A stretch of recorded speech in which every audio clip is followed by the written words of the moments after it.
Welcome back. Let's look at question 9. Please take note that I will take the longest road to get to the solution, but if there are some steps that you can skip, please do so. I'm doing this because I'm explaining. Let's look at this. Cos 90 plus theta.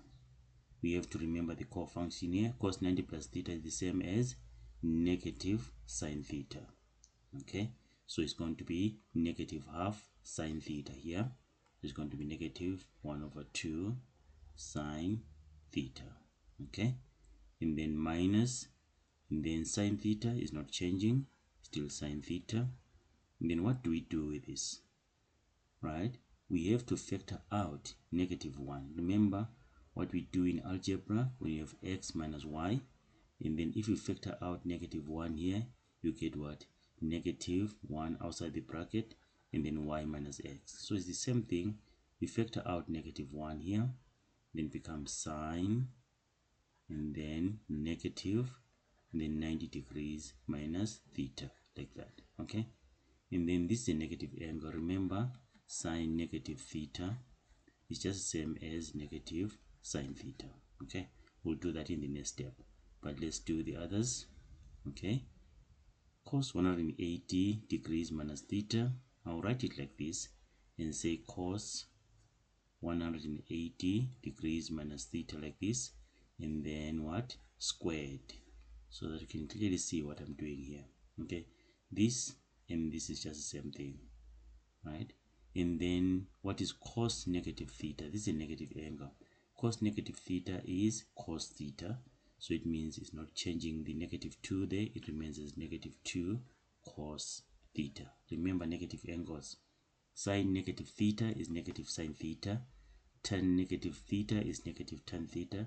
But cos negative theta is cos theta.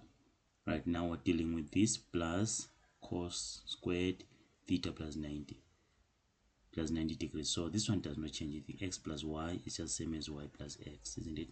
So we can change that, say plus, and then again I'll put the bracket, and then becomes cos 90 degrees plus theta, and then all this squared, just to make sure that we see what we're doing. All right, let's go back to our numerator. Negative half sine theta is not changing. Negative 1 over 2 sine theta, then minus sine theta. Then this is a negative angle. We talked about negative angles.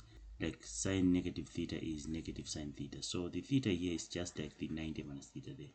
So this is going to be negative sine, then 90 degrees minus theta. Right? The 90 degrees minus theta is just behaving like this theta here. And then our denominator, we're reducing this. Cos 180 degrees minus theta, that is in the second quadrant, is negative. So it's negative cos theta, but it is squared, remember. Okay, we'll simplify it in the next step. And then negative 2 cos theta. And then here, what is cos 90 plus theta?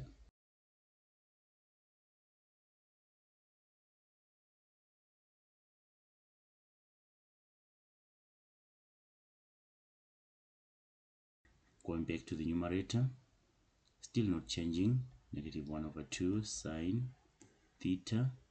And then what about this? What about this? This is like sine 90 minus theta, that is cos theta, but because it is negative, so it's going to be negative cos theta. So we have negative sine theta and then times negative cos theta. You see the use of brackets. We're able to see that this is multiplication, not subtraction, right? Let's work with the denominator. Negative cos theta squared becomes positive cos squared theta. We can write it like this now. Then minus 2 cos theta, then plus sine squared theta. This is interesting. Okay, cos squared theta and sine squared theta, what do they give you? Remember, cos squared theta plus sine squared theta is equal to 1, isn't it?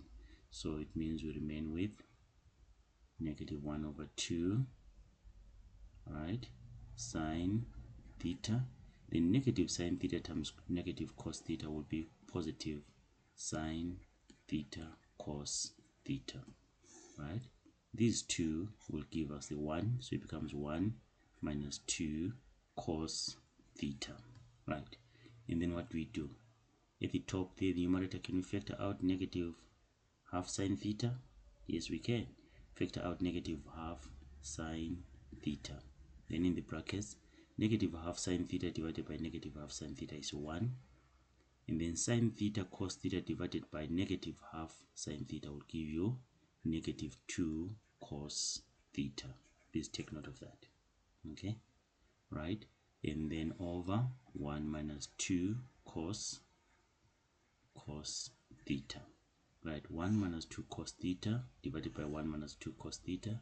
Then we remain with negative 1 over 2 sine theta. Okay,